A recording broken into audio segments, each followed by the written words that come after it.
Hola, bienvenidos una vez más a este programa radial La Voz Incluyente. Hoy hablaremos sobre el pensamiento francés y anglosajón en la educación.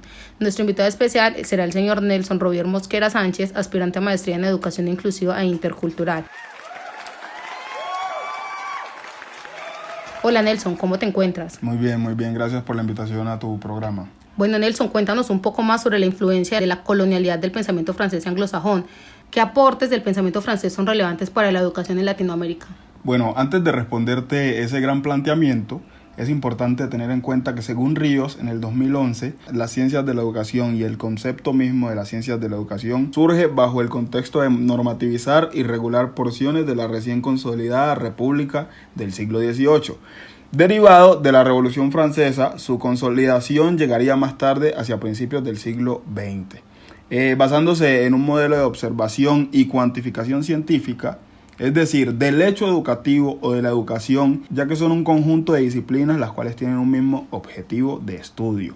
La pedagogía y la didáctica se convierten en instrumentos operativos de la disciplina que influyen en la ciencia de la educación.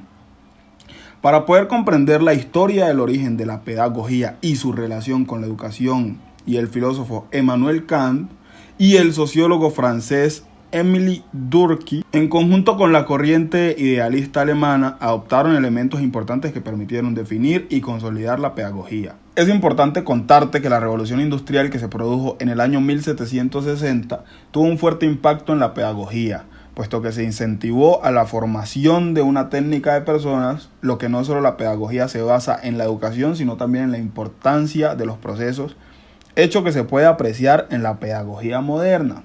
Por otro lado, Emmanuel Kant impuso que la pedagogía era una disciplina científica, teórica y práctica, cuya base era la experimentación y las reflexiones de la práctica en concreto. Por otro lado, Émile Durkheim inauguró en Francia en 1902 su primer informe que hablaba de la ciencia de la educación y se refería a la pedagogía como un construir, como un saber a través de la implementación de reglas metodológicas que garantizan el carácter científico de la ciencia. Muy interesante, Nelson, y además, dando paso al siguiente planteamiento, me gustaría saber además qué aportes del pensamiento anglosajón son relevantes para la educación en Latinoamérica. Claro que sí. Igualmente, y teniendo como referencia, según los aportes de Ríos en 2011, se define la tradición anglosajona estadounidense como la teoría de la educación. Esta tradición tiene su origen en teorías curriculares. Habla del currículo focalizándose en lo operativo y en lo metódico. La tradición anglosajona tiene bajo el nombre de la educación la práctica y la disciplina que estudia consiguiendo la necesidad de un discurso teórico que al mismo tiempo es una apuesta práctica. Ahora bien, debemos convenir que estas tradiciones deben cruzarse en algún punto.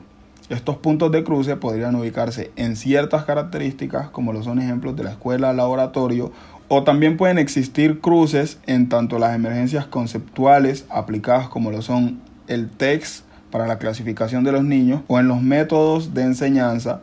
Sin embargo, es necesario señalar que estas tradiciones pedagógicas no solo han sido influenciadas por corrientes pedagógicas, sino también por corrientes o tendencias médicas, psicológicas e inclusive antropológicas. Por otra parte, es importante mencionar la tradición alemana, que establece la pedagogía como la ciencia y la educación.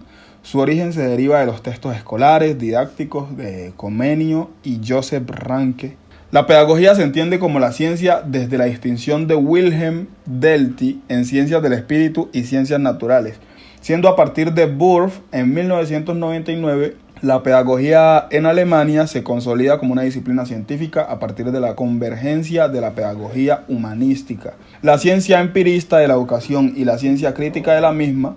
Ahora bien, los idealistas alemanes complementaron las propuestas de Kant y Durkheim, afirmando que la pedagogía es un estatus más trascendental, el cual es capaz de dar sentido a la existencia humana. Y con estas tres definiciones se sustentó el desarrollo de la pedagogía como un área de estudio que complementa la ciencia en un ámbito social. Al contrario, las otras ciencias pedagógicas han tenido que recorrer un largo camino de altibajos en lo que respecta a su pasaje como un campo científico. El mismo Flores Ochoa, en 1994, plantea que la pedagogía es aún una disciplina científica dispersa, No obstante, esta misma idea le da validez a las reflexiones como las recientes planteadas. En relación con su objeto de estudio, su estructura, su capacidad explicativa e indefiniciones fundamentales como ciencias. Muchas gracias por tus aportes, Nelson. Esto fue todo, queridos oyentes. Nos vemos en una próxima ocasión.